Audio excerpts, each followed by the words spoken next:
अपर police महानिदेशक Prayagraj zone Bhanu Bhaskar द्वारा निर्गत निर्देश, जिसमें वर्ष 2016 से 2020 तक भर्ती हुए आरक्षियों को एक सप्ताह का व्यवहारिक प्रशिक्षण प्रदान करने के निर्देश दिए गए हैं।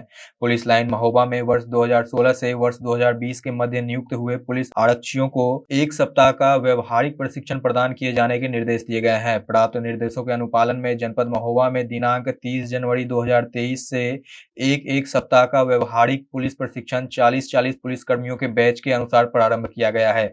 उक्त व्यवहारिक प्रशिक्षण में जनपद महोबा में नियुक्त पुलिस आरक्षियों को विभिन्न विषय विशेषज्ञों के माध्यम से प्रशिक्षण प्रदान किया जा रहा है, जिसमें उनको यूनिफॉर्म को धारण करना, संतरी ड्रिल, बाधाएं पार करना, शस्त्रों की जानकारी, बलवा ड्रिल सहित पुलिस रेगुलेशन, विभिन्न अधिनियम, सामान्य ज्ञान, सामाजिक विज्ञान, आईपीसी, सीआरपीसी, आपदा प्रबंधन, कंप्यूटर प्रशिक्षण की मूल जानकारी प्रदान की गई है। प्रशिक्षण के 6वें दिन प्रभारी अग्निशमन द्वारा पुलिस कर्मियों को आपदा प्रबंधन का प्रशिक्षण दिया गया तथा कंप्यूटर ऑपरेटर रहमान रशीद द्वारा कंप्यूटर की बेसिक जानकारी प्रदान की गई है। महोबा से इमरान कुरैशी की खास रिपोर्ट।